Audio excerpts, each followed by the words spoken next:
नमस्कार. आज आपण कारल्याची अशी भजी करणार आहोत की जे आजपर्यंत कुणीही पाहिली नसेल व खाल्ली नसेल. तुम्हाला पौष्टिक काही खायचे असेल तर ही भजी नक्की खा.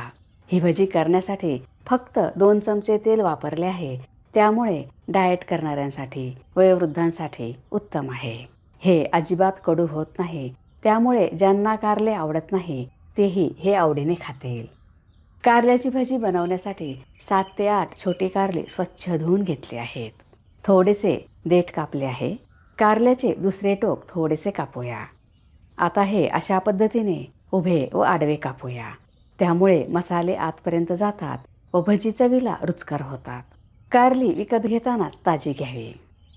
तुम्ही चॅनलला सबस्क्राईब केले नसेल तर सबस्क्राईब करा. बेल आयकॉनवर क्लिक करा. त्यामुळे तुम्हाला नवीन रेसिपीचे नोटिफिकेशन्स मिळतील. व्हिडिओ आवडल्यास लाईक करायला विसरू नका. सर्व कारली कापून घेतली आहेत. 1 मोठा चमचा मीठ, अर्धा छोटा चमचा हळद व मीठ मिक्स केले आहे. आता हे कारल्यात भरूया. ह्याने कारल्याला पाणी सुटते, कडूपणाही कमी होतो. मीठ कारल्याच्या आतपर्यंत मुरते. सर्व कारल्यात मीठ व हळद व्यवस्थित भरले आहे. प्रत्येक कारल्यावर लिंबाचा रस. ह्याने कारल्याचा कडूपणा कमी होतो. हे 10 मिनिटे झाकून ठेवूया. आता मिक्सरच्या भांड्यात लसूण 8 ते 10 पाकळ्या, 1 हिरवी मिरची, अर्धा इंच आल्याचे तुकडे वाटून घेऊया. ह्या वाटणाने भजीला खूप छान चव येते. त्यामुळे हे वाटण नक्की बनवा. एका बोलमध्ये पाव कप बेसन पीठ, पाव कप तांदळाचे पीठ. तांदळाच्या पिठाने भजी कुरकुरीत होतात. धने पावडर 1 छोटा चमचा, लाल तिखट अर्धा छोटा चमचा, हळद पाव छोटा चमचा, जिरे पावडर अर्धा छोटा चमचा, पाव छोटा चमचा ओवा, गरम मसाला अर्धा छोटा चमचा, हिंग पाव छोटा चमचा, आले लसूण व हिरव्या मिरचीचे वाटण, किसलेला गूळ अर्धा मोठा चमचा, 3-4 कढीपत्त्याची पाने कापून घालूया.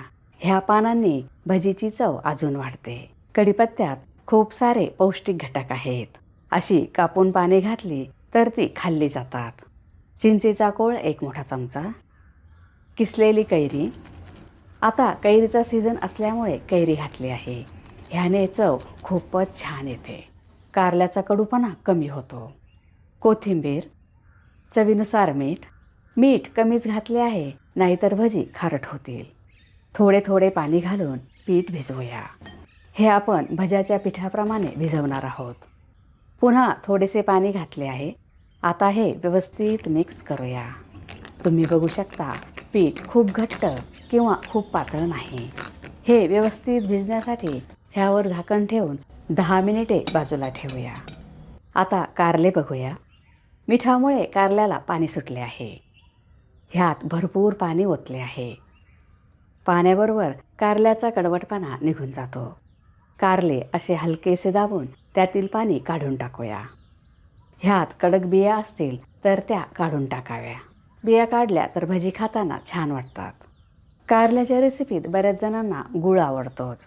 गुळामुळे कारल्याचा कडूपणा निघून जातो. कारली अशी पसरट व सुटी केली आहेत. जाडसर ठेवली तर ती व्यवस्थित शिजणार नाहीत, तळणार नाहीत. सर्व कारली हाताने दाबून त्यातील पाणी काढून टाकले आहे. 5 मिनिटे झाली आहेत. पीठ घट्ट वाटत आहे. त्यात थोडेसे पाणी मिसळूया. पिठातच आपण गूळ, चिंचेचा कोळ घातला असल्यामुळे भजी थोडीसुद्धा कडवट होत नाही. आता हे बेसन पिठात बुडवूया.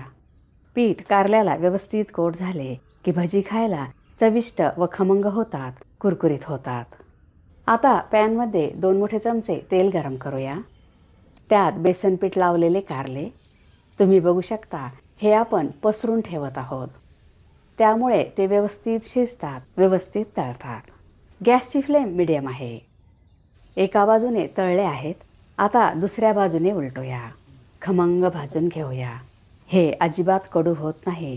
त्यामुळे ज्यांना कारले आवडत नाही तेही हे आवडीने खातील. ही अशी भजी तुम्ही हिरवी चटणी, चिंचेची चटणी ह्याबरोबर खाऊ शकता. तसेच पराठा, चपाती किंवा भाकरीबरोबरही भाजीसारखे खाऊ शकता. साधा वरण भात, पांढरा भात ह्याबरोबरही तुम्ही ही भजी खाऊ शकता. तुम्हाला दुसरे काहीही बनवावे लागणार नाही. भज्यांचा खूप छान फ्लेवर येत आहे. हे गरम गरमच खावे.